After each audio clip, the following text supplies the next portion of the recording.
Subscribe to Storylab. Now let's begin. Willie Livingston arrived at Meridian Technologies at 6:47 a.m., same as he had for the past 22 years.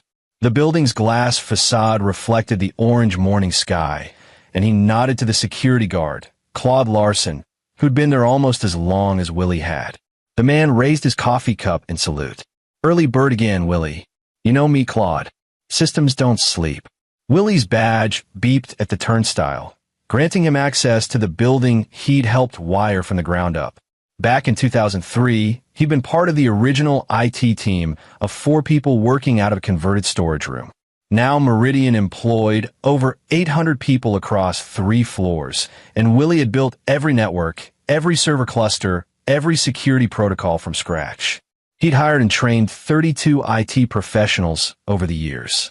Many had moved on to bigger companies, better salaries, but they still called him for advice.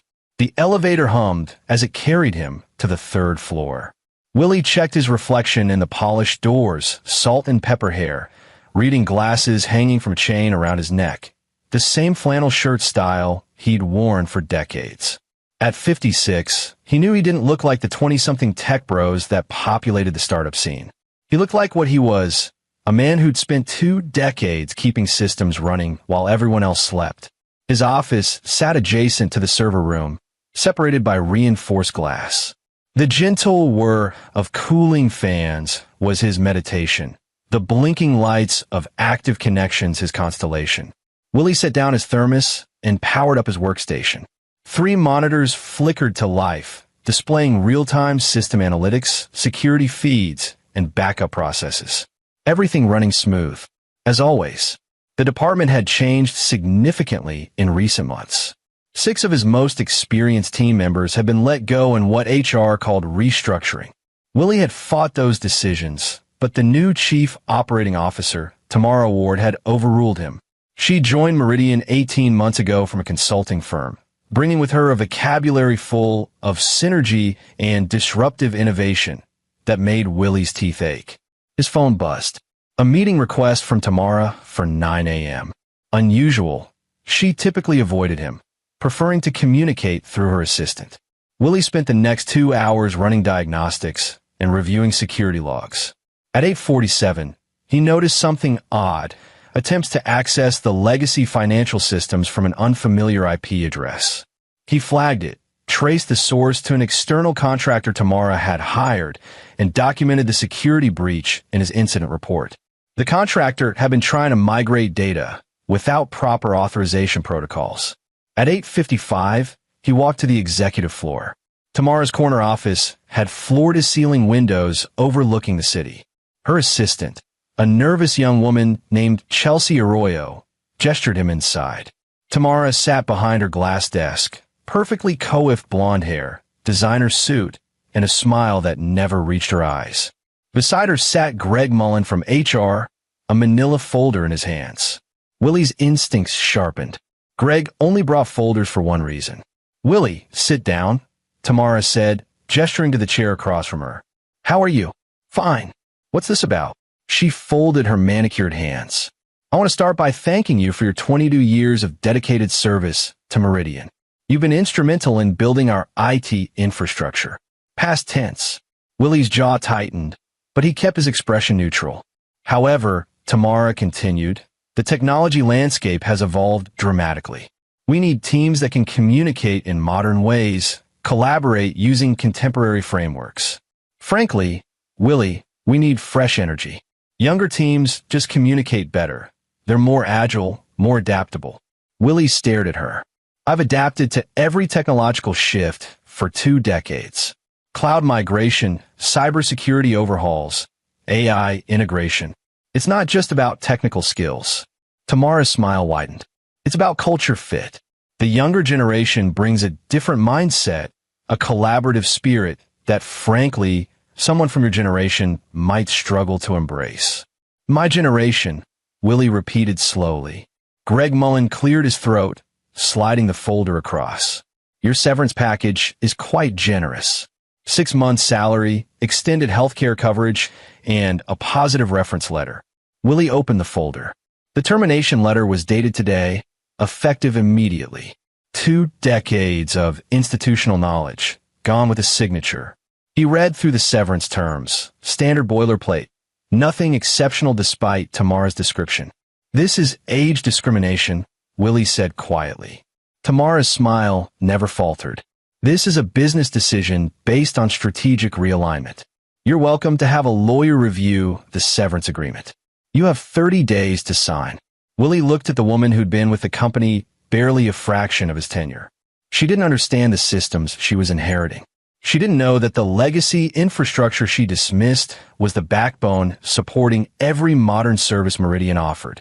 She'd hired external contractors who didn't know the difference between a secure API and an open backdoor. But explaining that to her would be pointless. She'd already made her decision. "I see," Willie said. He stood, folder in hand. "I'll need to document the transition protocols for whoever's taking over." "That won't be necessary," Tamara said. "We've hired Isaac McGee as interim head of IT. He comes from a startup background, very cutting edge. He'll be implementing his own systems." Isaac McGee. Willie knew the name. 32 years old, Stanford graduate, 3 failed startups, and a reputation for flashy presentations that masked shallow technical understanding. "I'll need my access credentials until end of day to properly secure my accounts," Willie said. Greg Mullen shook his head. "Security protocol requires immediate credential termination. Your access was revoked at 9 a.m. Of course it was. Tamara had planned this carefully. Terminate him during off-hours planning. Revoke access during the meeting. Minimize his ability to cause problems. Except she didn't understand what she'd just done. Willie had built every system in this building. He'd installed the original servers, coded the authentication protocols, designed the backup architectures. Every security measure, every failsafe, every redundancy had his fingerprints on it. Not because he'd planned some elaborate trap, but because he'd been the only one who understood the systems deeply enough to maintain them. And now she'd cut him loose without transition, without documentation, without any knowledge transfer. "Fine," Willie said. He extended his hand. "Thank you for the opportunity, Tamara. I hope Isaac works out for you." She shook his hand, her grip weak and brief. "I'm sure he will. This is nothing personal, Willie. It's just business." Willie smiled for the first time that morning. "Of course it is." He walked to his office, where Chelsea had already placed a cardboard box on his desk. 22 years reduced to a single box. Willie packed his personal items, a photo of his late wife, Sarah, his collection of vintage tech manuals, the coffee mug his team had given him on his 20th anniversary. He left the company laptop, the security badge, the key fob for the server room. He didn't log into any systems, didn't access any files. Everything was already locked down anyway. Claude Larson looked surprised when Willie walked out at 9:47 a.m., box in hand. "Everything okay?" the security guard asked. "Retired," Willie said. "Effective immediately." Claude's eyes widened. "Jesus, Willie. After everything you—" "It's fine, Claude. Really." Willie shifted the box. "Take care of yourself." He walked to his truck, a 15-year-old Ford F-150 that ran perfectly because he maintained it himself. The box went on the passenger seat. Willie sat behind the wheel and didn't start the engine for a full minute. Sarah had died 3 years ago. Cancer, fast and brutal. She'd been his anchor, his reason for staying at Meridian even when Silicon Valley companies offered twice his salary. She'd loved their small house, their quiet neighborhood, their simple life. Willie had turned down every offer because it would mean uprooting her. After she passed, he'd thrown himself into work even harder. The systems became his family. Training the younger staff became his purpose. He'd mentored Isaac McGee's predecessor, a sharp woman named Kelly Singh who'd left for Google 6 months ago. She'd begged Willie to come with her. He'd stayed loyal to Meridian. And Tamara Ward had thanked him by tossing him out like outdated hardware. Willie started the truck and drove home. His house felt too quiet, too empty. He set the box on the kitchen table and made coffee. Then he sat and thought about what came next. Retirement? At 56? With nothing but severance money and an empty house? His phone buzzed. A text from Kelly Singh. Just heard. "I'm so sorry, Willie. Wanted to put you in touch with recruiters?" He ignored it for now. Another text, this one from Mohammed Driscoll, one of his former team members. This is bullshit. Tamara doesn't know what she's done. Willie smiled grimly. No, she really didn't. By Sunday evening, Willie had thought through everything. He'd built those systems to be robust, redundant, and secure. But robust systems required constant maintenance. Redundancies needed monitoring. Security protocols needed updates. All things Isaac McGee wouldn't know how to do. All things Tamara Ward had never bothered to understand. Willie wasn't going to sabotage anything. He wasn't going to hack into Meridian's systems or plant malware. He didn't need to. He'd simply built systems that required expertise to maintain. Systems that would fail without that expertise. Not immediately, that would be too obvious. But gradually, in cascading ways that would seem like independent problems. Unless you knew how everything connected. Unless you understood the architecture from the ground up. Willie poured himself a bourbon and sat on his back porch. The night air was cool, and for the first time in 3 years, he felt something other than grief. He felt patient. Monday morning would be very interesting.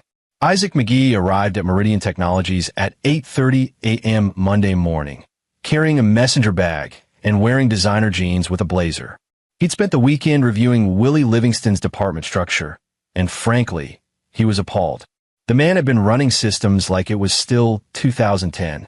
Physical servers when everything should be cloud-based. Manual security protocols when AI-driven solutions existed. A team structure that looked like a hierarchical corporation instead of an agile pod model. Isaac had already drafted his transformation proposal. Migrate everything to AWS within 3 months. Implement a DevOps culture. Replace the old guard with contractors who understood modern frameworks. Tamara Ward had given him carte blanche. Whatever you need, she'd said. Willie's way of doing things was holding us back. Isaac settled into Willie's old office. No, his office now. The 3 monitors were overkill. He preferred working on his MacBook. The server room access was unnecessary. Everything would be cloud-based soon enough. At 9:15 a.m., his phone rang. Chelsea Arroyo, sounding panicked. Isaac, the email server is down. Nobody can send or receive emails. What? Isaac pulled up his laptop. That's impossible. Email should be redundant across multiple. His screen showed error messages. He tried accessing the email administration panel, but his credentials didn't work. He tried the backup admin account Willie had supposedly documented. Access denied. Give me the IT team, Isaac said. 10 minutes later, he was in a conference room with the remaining IT staff. 5 people who'd all been hired in the past 18 months, none with more than 3 years at Meridian. Someone explain how the email server crashed. Isaac demanded. A young developer named Rudy Spence looked uncomfortable. The primary server went down, so the system should have failed over to the backup. But the failover protocol isn't working. Where's the documentation for the failover system? Silence. Willie kept most of the critical infrastructure documentation in his head, said another team member, Simon Newell. He was training us gradually, but that's completely unacceptable. Isaac snapped. What about the automated monitoring? Shouldn't we have gotten alerts before this crashed? More uncomfortable silence. Isaac realized with growing horror that Willie Livingston hadn't just been old-fashioned. He'd been a single point of failure for the entire infrastructure. And Tamara Ward had fired him without any knowledge transfer. Fine, Isaac said. We'll rebuild from scratch. Pull up the network architecture diagrams. Willie took those with him, Rudy said quietly. They were on his personal drive. Then we'll figure it out ourselves. How hard can it be to restart an email server? Very hard, as it turned out. By noon, the email system was still down. By 2 p.m., the customer relationship management system started throwing errors. By 4 p.m., 3 separate departments reported database connectivity issues. Isaac spent the entire day firefighting, each fix creating 2 new problems. The infrastructure Willie had built was interconnected in ways that made no sense, until you understood that each connection had a purpose, a failsafe, a reason. By 6 p.m., Isaac was on the phone with Tamara Ward. We need to bring Willie back as a consultant, he said. Just temporarily, to help with the transition. Absolutely not, Tamara snapped. That would undermine everything we're trying to accomplish. You're supposed to be an expert, Isaac. Fix it. She hung up. Isaac stared at his laptop, at the cascade of error messages, at the infrastructure he didn't understand. Willie Livingston's phone sat on his kitchen counter, buzzing with calls from Meridian Technologies. He'd received 14 calls since 10 a.m. He'd answered none of them. Instead, he was in his garage workshop, restoring a 1967 Mustang he'd bought at auction. Sarah had always wanted him to finish it. He'd never found the time. Now he had all the time in the world. His phone buzzed again. Tamara Ward, 15th call. Willie wiped the grease from his hands and answered. Willie. Tamara's voice was strained, the corporate polish cracking. Thank God. We need your help. The systems are having some issues. I don't work there anymore, Willie said calmly. I understand, but this is urgent. The email server, the CRM, multiple databases, everything's failing. We need you to come in and help Isaac stabilize things. Willie smiled, though she couldn't see it. That sounds serious. What does Isaac think is causing the problems? He's not sure. The systems are complicated and without proper documentation. Documentation I would have provided if you'd allowed a proper transition, Willie said. But you revoked my access during our termination meeting. Security protocol, remember? Silence on the other end. Willie, I'll pay you consultant rates. Double your old salary. Just come in and fix this. I'm retired, Tamara. You said I was outdated, that you needed fresh energy. I'm sure Isaac and his younger team will figure it out. They communicate better, right? Willie, I need to go. Good luck with your strategic realignment. He hung up. The phone buzzed again immediately. Willie powered it off and returned to the Mustang. Let them figure it out themselves. By Tuesday afternoon, Meridian Technologies was in full crisis mode. The email system had been down for over 24 hours. The customer database had corrupted files that Isaac couldn't recover.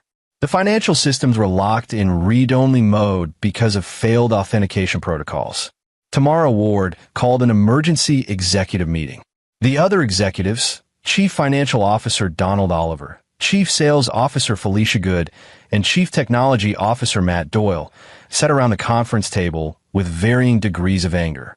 Explain to me, Donald Oliver said slowly, why we can't access financial records 3 days before our quarterly audit. Tamara looked at Isaac McGee, who looked like he hadn't slept. We're working on it. The systems Willie built were unconventional, without documentation. You fired the only person who understood the systems, Matt Doyle interrupted. Without transition, without backup, without any continuity plan. I made a strategic decision based on departmental needs, Tamara said defensively. You made a catastrophically stupid decision based on ageist assumptions, Felicia Good snapped. And now our entire operation is paralyzed. Donald Oliver leaned forward. Have we tried bringing Willie back? He refused, Tamara admitted. I offered him consultant rates. How much? Double his old salary.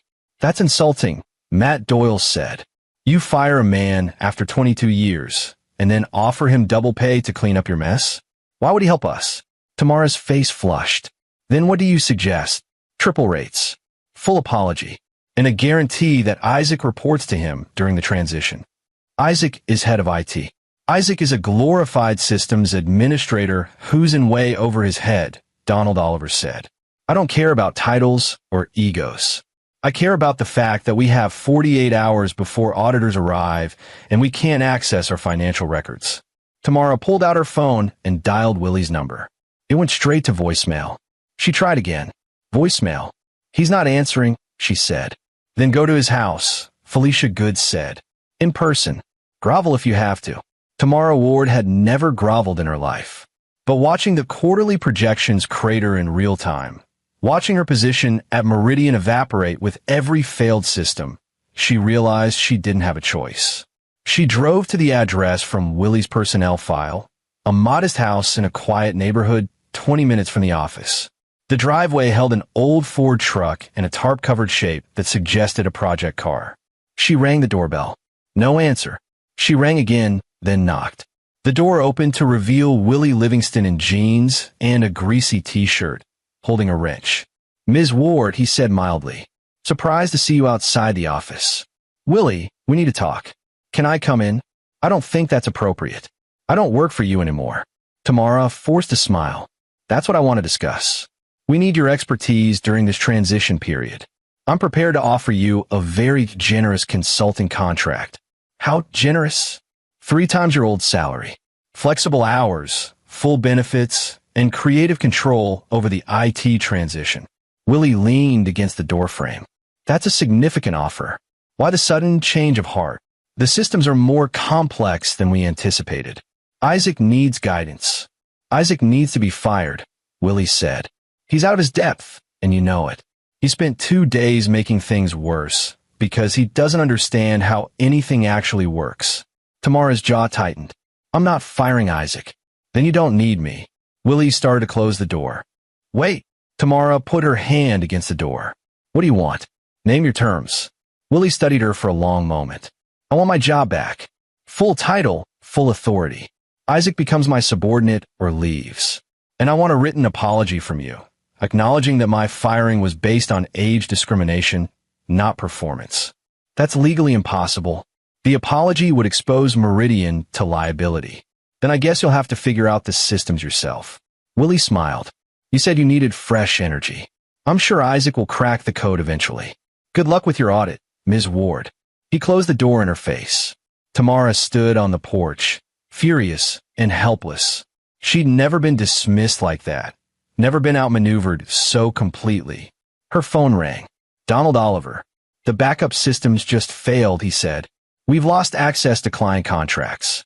This is turning into a complete disaster. Where are we with Willie? He wants terms we can't meet, Tamara said. Then meet them anyway. I don't care what it takes. Get him back, or start packing your office. The call ended.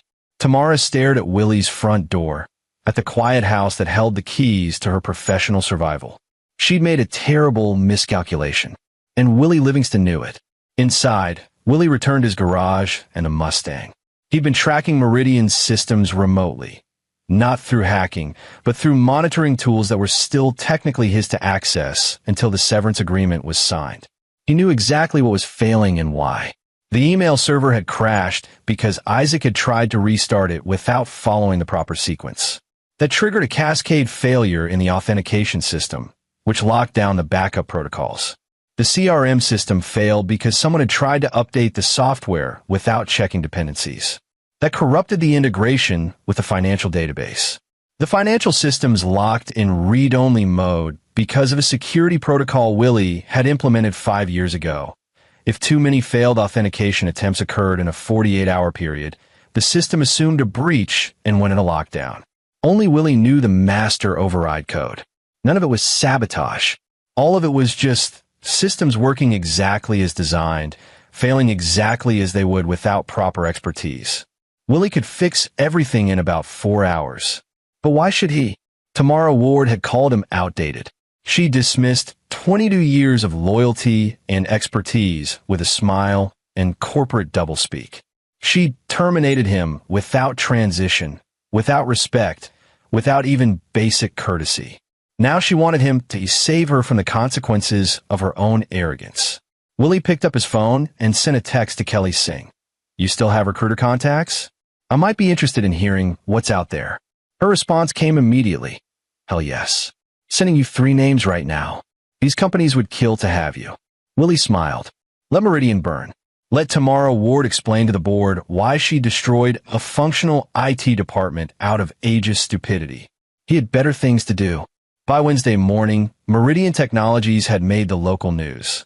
Tech company in crisis after IT collapse, ran the headline, complete with statements from frustrated clients unable to access their services. Tamara Ward was in full damage control mode, but the board of directors had called an emergency meeting for Thursday morning. Donald Oliver had made it clear, fix the systems or resign. She sat in her office at 7 a.m., exhausted and desperate, when her phone rang. Unknown number. Ms. Ward? This is Kelly Singh. I used to work at Meridian. I remember, Tamara said warily. I heard about your systems crisis. I also heard you fired Willie Livingston and now can't fix the problems. If you're calling to gloat, I'm calling to offer advice, Kelly said. Willie was the best mentor I ever had. He taught me everything about those systems. But he's also one of the most principled people I know. You disrespected him. so he has no obligation to help you. I offered him 3 times his salary. You should have offered him respect from the beginning. You should have valued his expertise instead of dismissing it as outdated. Kelly paused. But here's what you need to understand. Willie built those systems to last. They're failing now because they require maintenance he provided.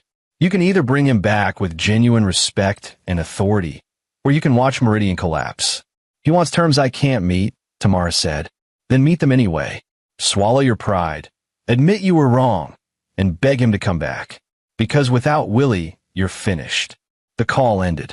Tamara stared at her phone, then at the cascade of crisis reports flooding her inbox. Kelly Singh was right.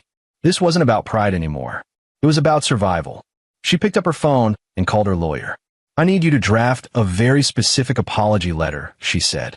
And I need it to be airtight from a legal perspective. Thursday morning, Willie received a certified letter. Inside was a formal apology from Tamara Ward, acknowledging that his termination had been ill-considered and not reflective of his exceptional performance. The letter stopped short of admitting legal liability, but came close enough. Attached was a contract, head of IT, restored full authority, salary increase of 40%, and a guarantee of employment until age 65 unless terminated for cause. Isaac McGee would be reassigned to a junior developer role. Willie read the contract twice, then called Matt Doyle, the CTO he'd worked with for 15 years. Matt, did you have anything to do with this contract? I wrote most of it, Matt admitted. The board gave Tamara until tomorrow to fix the crisis or she's out. This was her last card to play. But Willie, you should know, she didn't want to do this. She's being forced. I assumed as much, Willie said. So if I come back, I'm working with someone who resents me. Probably. But you'd also be saving 800 jobs. Our clients are abandoning ship. Without you, Meridian might not survive the quarter. Willie thought about his former colleagues, the people who'd sent concerned texts all week. Thought about Claude Larson, the security guard who'd probably lose his job if Meridian folded. Thought about the people who'd done nothing wrong except work for a company with a bad COO. I'll come in tomorrow, Willie said. But I have conditions beyond the contract. Name them. I want Amara in the room when I fix the systems. I want her to watch and understand exactly what she dismissed as outdated. And I want complete autonomy over IT. She doesn't get input, doesn't get approval rights, doesn't get to question my decisions. Done, Matt said immediately. See you tomorrow at 7 a.m.? 6, Willie said. These systems won't fix themselves. Friday morning at 5:47 a.m., Willie Livingston walked into Meridian Technologies. Claude Larson nearly dropped his coffee. Willie, you're back. Temporarily, Willie said, accepting his new security badge. Let's see how it goes. His office looked exactly as he'd left it, except the personal items were gone. Willie didn't care. He powered up the 3 monitors, logged in with his restored credentials, and got to work. At 6:15, Tamara Ward arrived, looking haggard. She'd probably slept 4 hours all week. Willie, she said stiffly, thank you for coming back. Let's be clear, Willie said without looking away from his screens. I'm here for the people who depend on Meridian, not for you. You're going to sit in that chair and watch while I fix everything you broke. And you're not going to speak unless I ask you a direct question. Understood. Tamara's face flushed, but she nodded and sat. Willie started with the financial systems. He pulled up the security lockdown protocol and entered the master override code, a 64-character string he'd memorized years ago. The system prompted for secondary authentication, a pattern of keystrokes that had to be entered in exactly the right rhythm. Willie's fingers flew across the keyboard. The system unlocked. How did you do that? Tamara asked. I told you not to speak, Willie said calmly. He pulled up the authentication logs, identified where Isaac had triggered the cascade failure, and began methodically reversing each error. 30 minutes later, the financial systems were operational. Next came the CRM database. Willie explained as he worked, not for Tamara's benefit, but to document the process. The integration between CRM and financial systems requires synchronized timestamps. Isaac tried to update the CRM without understanding this dependency. Every transaction timestamp was off by 6 hours because of a time zone error. He corrected the time zone settings, restored the corrupted files from a backup he'd hidden in a partition Isaac hadn't known existed, and resynced the systems. By 8 a.m., the CRM was running. The email server took longer. Willie had to rebuild the failover protocols from scratch, explaining each step. These systems were designed to be redundant, but manual. Automation introduces vulnerabilities. I preferred manual oversight because it meant someone competent was always monitoring critical infrastructure. That's not scalable, Tamara said, then caught herself. Willie glanced at her. You're right. It's not scalable for a company planning rapid growth. But Meridian isn't scaling. We're stable at 800 employees and have been for 3 years. I designed systems for our actual needs, not for theoretical futures. That's called engineering, not being outdated. By 10 a.m., email was restored. Willie spent the next 2 hours running comprehensive diagnostics, checking every system, every connection, every failsafe. At noon, he leaned back in his chair. Everything's operational, he said. But we have bigger problems than system crashes. What problems? Tamara asked. Willie pulled up security logs. While Isaac was panicking about email, someone was trying to access our client database from an external IP. Repeatedly. These attempts started Tuesday afternoon. Who? One of the contractors you hired, Willie said. The same one I flagged last week for unauthorized access attempts. I assume you never read my incident report because you fired me the next day. He pulled up the report, showing Tamara's name in the recipient field. If I hadn't restored security protocols this morning, they would have breached the database by end of day. Our client information, including financial records, trade secrets, and proprietary contracts, would have been compromised. Tamara went pale. That would have been catastrophic. Willie finished. You would have faced regulatory penalties, client lawsuits, and complete loss of credibility. All because you hired contractors without vetting them and ignored security warnings from your head of IT. He stood up. I've secured the breach point and revoked that contractor's access. I'm also implementing new security protocols that don't rely on single individuals. If I get hit by a bus tomorrow, Meridian will survive. Willie, Tamara said quietly. I was wrong. About everything. Yes, you were. Willie gathered his things. I'm going home. I'll be back Monday to start training Isaac properly, assuming he's willing to learn from someone he thinks is outdated. If not, fire him and hire someone teachable. He walked past her, then paused at the door. One more thing. Every person you fired from IT over the past year was let go because they were over 40. Every replacement you hired was under 30. That's a pattern. My lawyer has already documented it. If you continue this trajectory, Meridian will be facing a class action lawsuit. Tamara's eyes widened. Willie, I never meant. Intent doesn't matter. Impact does. You created a hostile environment for experienced professionals because you valued youth over expertise. That's illegal, it's unethical, and it nearly destroyed this company. Willie met her eyes. I'm back because good people depend on Meridian. But you and I will never be on good terms. We'll work together professionally because we have to. That's all. He left her sitting in his office, surrounded by systems she still didn't understand. Monday morning, Willie arrived to find Isaac McGee waiting at his office. I owe you an apology, Isaac said. I was arrogant.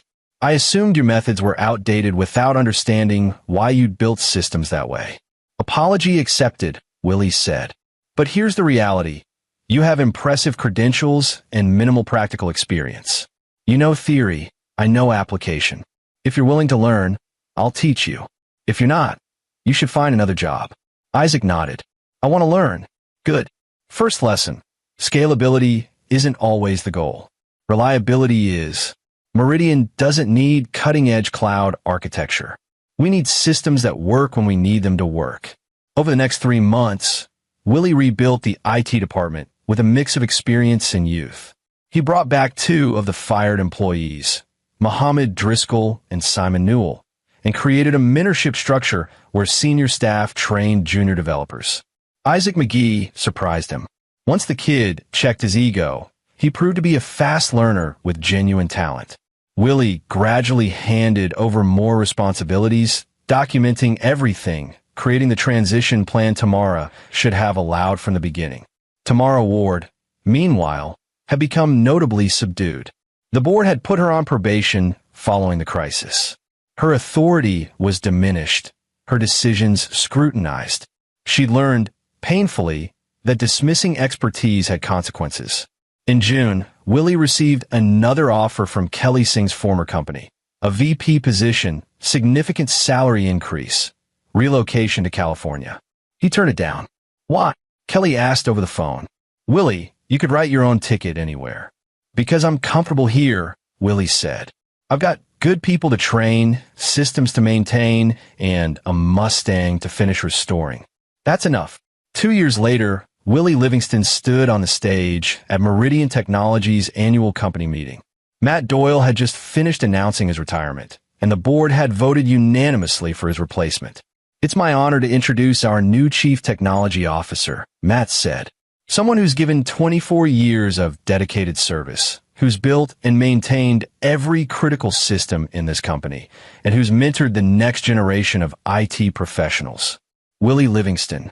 The applause was genuine, warm. Willie saw his team in the front row. Isaac McGee, now a confident senior developer. Mohammed Driscoll, leading the security division. Simon Newell, managing infrastructure. All of them grinning. He saw Tamara Ward in the back row, clapping politely. She'd survived her probation, but never regained her former authority. The board had made sure she reported to Willie on all technology decisions.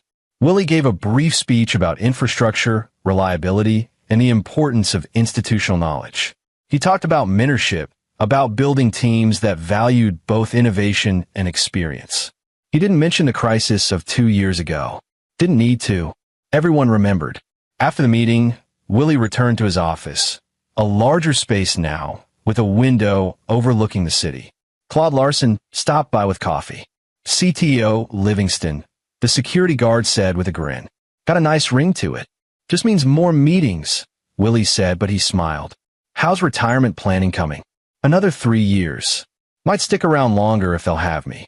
They will, Willie said. Experience still matters here. After Claude left, Willie looked at the photo on his desk. Sarah, smiling at him from a beach vacation 10 years ago. He'd finally finished the Mustang. Took it for a drive every Sunday, same route they used to take together. His phone buzzed. Isaac McGee. Security question about the new cloud integration. Got a minute? Willie smiled and replied, Always. Come by the office. The system still hummed, the connection still blinked. But now Willie had backup, people he'd trained, people who understood that technology wasn't about being cutting edge or outdated. It was about building things that lasted, about reliability, about expertise earned through decades, not dismissed for youth. Tamara Ward had taught him that the hard way, and Willie Livingston had made sure she, and Meridian, would never forget that lesson. Outside his window, the sun set over the city. Willie finished his coffee and got back to work. Something's never changed, and that was exactly how it should be. This is where our story comes to an end. Share your thoughts in the comments section. Thanks for your precious time. If you enjoyed this story, then please make sure you subscribe to this channel. That would help me a lot. Click on the video you see on the screen, and I will see you there.